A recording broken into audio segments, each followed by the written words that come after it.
Nokia keypad mobile and any Chinese keypad mobile charging port problem solution.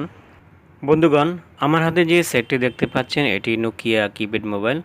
বন্ধুগণ, Nokia keypad mobile অথবা যে কোনো Chinese keypad mobile আমরা প্রায় সময় দেখতে পাই যে যারা মোবাইলের কাজে নিয়োজিত আছি, যে কাস্টমার এমন অবস্থা করে নিয়ে আসেন যে চার্জিং পোর্ট আর লাগানোর মতো কোনো ওয়ে বা রাস্তা থাকে না।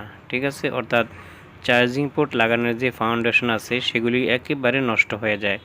চার্জিং পোর্টের যে 5টি পিন আছে সেগুলি তো উঠে যায়, সাথে সাথে 4টি যে লেগ আছে বসানোর সেগুলিও একেবারে উঠে যায়। এমন অবস্থা হলে বন্ধুগণ কীভাবে আপনি চার্জিং পোর্টটি যথাস্থানে ঠিকমতো লাগাইবেন এবং বহুদিন যাবৎ সে চার্জিং পোর্টটি সার্ভিস দিবে, অর্থাৎ উঠবে না, কাস্টমারের পক্ষ থেকে কোনো রকম কমপ্লেনও আসবে না। বন্ধুগণ, মনে করতে পারেন যে আঠা দিয়ে লাগাইব তার টেনে। বন্ধুগণ, এমনটি নয়, আঠাও ইউজ করব না, এমনকি রাং ঝালাইও দিব না। তাহলে কি করব বন্ধুগণ, জানতে হলে ভিডিওটি শেষ পর্যন্ত দেখবেন আশা করি। বন্ধুগণ, একটু লক্ষ্য করুন, এই যে সেটটি আছে এই সেটের পিনের কি অবস্থা দেখেন। আমি আপনাদেরকে একটু জুম করে দেখাচ্ছি। দেখেন 4টি লেগ এবং 5টি যে পিন আছে সবগুলি কিন্তু উঠে গেছে। বাম পাশে শুধু নেগেটিভ পিনটা আছে, দেখতে পেলেন? তো একটি পিনে তো কোনো কাজ হবে না। তো আমরা অনেকে কী করি, আঠা লাগিয়ে দেই বা কোনো রকম জোড়াতালি দিয়ে লাগিয়ে দেই, এতে কিন্তু কাজ হয় না। ঠিক আছে, তো কিভাবে কাজ হবে আমি আপনাদেরকে দেখাচ্ছি। দেখেন, এই যে এরকম একটি 4 লেগ বিশিষ্ট চার্জিং পিন নিতে হবে। ঠিক আছে, আমরা জানি যে এই চার্জিং পিনটি এই নোকিয়া সেটে কিন্তু ইউজ হয় না। ঠিক আছে বন্ধুগণ, ভাবতে পারেন যে আমি জাম্পার টেনে আঠা লাগিয়ে দিব, তা না। হ্যাঁ, জাম্পার ইউজ করতে হবে ঠিকই, কিন্তু মাদারবোর্ডের সাথে আঠা দিয়ে এই পিনটি লাগাবো না, এমনকি সোল্ডারিং আয়রন দিয়ে রাং ঝালাই করেও লাগাবো না। তাহলে কিভাবে লাগাবো লক্ষ্য করুন বন্ধুগণ, এরকম দুটি জাম্পার টানতে হবে নেগেটিভ পজিটিভ পিনে, নেগেটিভ পিনে একটি, পজিটিভ পিনে একটি। আমি জাম্পার টেনে নিয়েছি। জাম্পার টানার যে সময়টুকু আছে আমি কাট করে দিয়েছি, নচেত ভিডিও অনেক বড় হয়ে যাবে। ঠিক আছে, তাহলে এবার কি করতে হবে বন্ধুগণ, পজিটিভ টু পজিটিভ এবং নেগেটিভ টু নেগেটিভ আমাদেরকে জয়েন করে দিতে হবে জাম্পার দুটি। ঠিক আছে, ডান পাশেরটি হবে পজিটিভ এবং বাম পাশেরটি হবে নেগেটিভ। ঠিক আছে, তো আমি ডান পাশে অর্থাৎ পজিটিভ পিনে পজিটিভ লাইনটি জয়েন করে দিচ্ছি। হালকা একটু পেস্ট নিব, তারপরে তাতল দিয়ে এই পিনটি লাগিয়ে দিব। লক্ষ্য করুন, মূল কাজ কিন্তু এটা না, মূল কাজ হবে এট লাস্ট অর্থাৎ শেষে, যে এই পিনটি কিভাবে লাগাই সেটি আমাদের দেখার বিষয়, যে কোথায় ফিটিং করি। ঠিক আছে বন্ধুগণ, এতে কিন্তু আমি অনেক ভালো ফলাফল পেয়েছি। আপনারা যারা মোবাইলের কাজে নতুন, আশা করি এই ভিডিওটি দেখার পরে আপনাদের আস্থা অনেক বেড়ে যাবে। অনেক সময় আমরা এমন অবস্থা দেখলে কাজ ফেরত দেই বা আঠা দিয়ে বা জোড়াতালি দিয়ে কোন রকম লাগিয়ে দিই, পরে আবার কাস্টমার 1 দিন বা 2 দিন পরে ফেরত আসে এবং কমপ্লেইন দিতে থাকে, ভাই কী লাগিয়ে দিয়েছেন, 1 দিন 2 দিন না যেতেই আবার সেই পিনটি উঠে গিয়েছে। তো বন্ধুগণ, এতে করে আপনার মান সম্মান নষ্ট হবে এবং আপনার সময় নষ্ট হবে, কাস্টমারের সময় নষ্ট হবে। বন্ধুগণ, মনে রাখবেন, একজন কাস্টমারের আস্থা অর্জন করা বড় কঠিন এবং সময়ের ব্যাপার। যদি আপনার থেকে একজন কাস্টমার আস্থা উঠে যায় তাহলে সেই কাস্টমার তো আসবেই না, বরঞ্চ অন্যকে পাঠাবো না এবং অন্য আসতে চাইলে সে আসতে দিবে না, যে ভাই এই লোকটি ভালো কাজ জানে না। তো বন্ধুগণ, ডান পাশে পজিটিভ পিনটি আমি অর্থাৎ পজিটিভ যে জাম্পারটি আছে সেটি কানেক্ট করার পরে এবার নেগেটিভ যে জাম্পারটি আছে সেটি আমি কানেক্ট করতেছি। বন্ধুগণ, আপনি যে কোনো গ্রাউন্ডে এই তারটি এই জাম্পারটি লাগাইতে পারেন।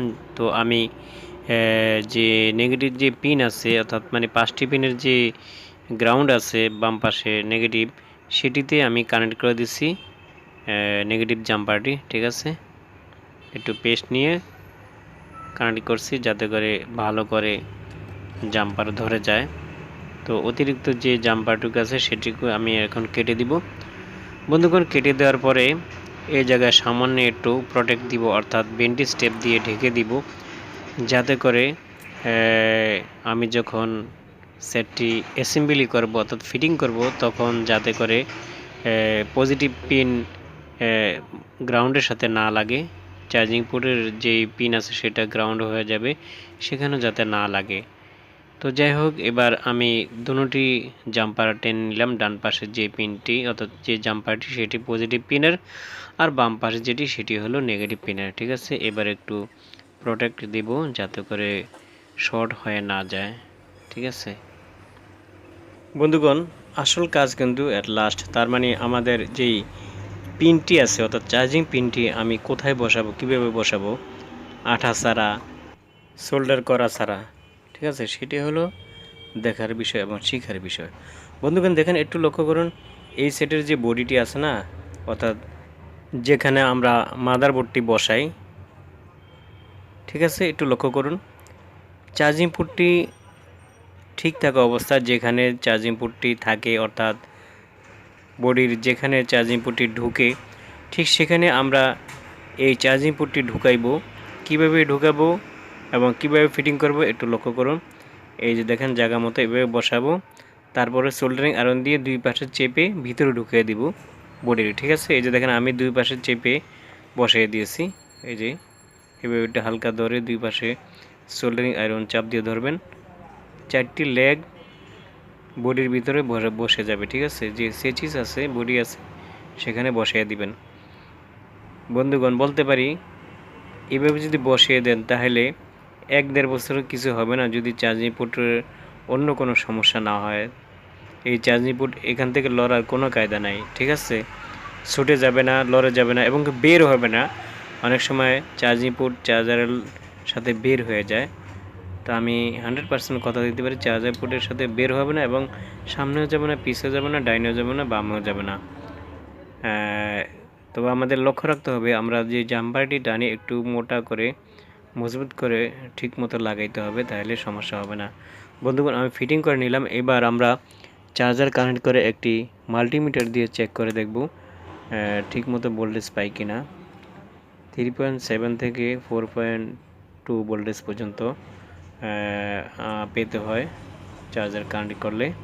ঠিক আছে, আমাদের চার্জারে ভোল্টেজ থাকে 5 ভোল্টেজ, কিন্তু যখন আমরা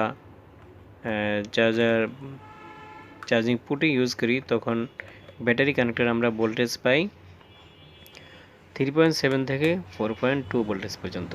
দেখা যাক কি হয়। যদি আমরা একুরেট ভোল্টেজ পাই, তারপরে চার্জার কানেক্ট করে ব্যাটারি ইনসার্ট করে দেখব চার্জ শো করে কিনা। ঠিক আছে, যদি ভোল্টেজ ঠিকমতো পাই তাহলে চার্জ অবশ্যই হবে, আর চার্জ শো করে কিনা আমরা ব্যাটারি কানেক্ট করলে দেখতে পারবো, বুঝতে পারবো। বন্ধুগণ লক্ষ্য করুন, এই যে দেখেন 4.2 ভোল্টেজ আমরা পেয়ে গিয়েছি। হ্যাঁ, আমি আবার ছেড়ে দিয়ে আবার দেখাচ্ছি। এই যে দেখেন 4.2 ভোল্টেজ, তার মানে আমরা যে কাজটি করলাম এখানে শর্টের কোনো কাজ হয় নাই, একুরেটভাবে আমরা জাম্পার টেনেছি, জাম্পারও ঠিক আছে। বন্ধুগণ আমরা মাপবো কী জন্য, কারণ ফিটিংয়ের পরে অনেক সময় দেখা যায় যে জাম্পার যে কোনো গ্রাউন্ডে লেগে শর্ট হয়ে যায়, এতে করে সমস্যা হয়। এই যে দেখেন আমি ব্যাটারি কানেক্ট করার পরে দেখেন চার্জ নিচ্ছে, সুন্দরভাবে চার্জ নিচ্ছে। দেখেন, এই যে দেখেন চার্জ নিচ্ছে। বন্ধুগণ ভিডিওটি যদি ভালো লাগে, উপকারে এসে থাকে, তাহলে অবশ্যই লাইক করবেন, কিছু জানা থাকলে কমেন্ট করবেন। আর বন্ধু, আপনি যদি আমার চ্যানেলের নতুন দর্শক হয়ে থাকেন অবশ্যই সাবস্ক্রাইব করে অল বাটন সিলেক্ট করে রাখবেন, তাহলে আমার পরবর্তী ভিডিওগুলি আপনার চ্যানেলে সহজেই পৌঁছে যাবে। আজকের মতো এখানে, আল্লাহ হাফেজ, ধন্যবাদ।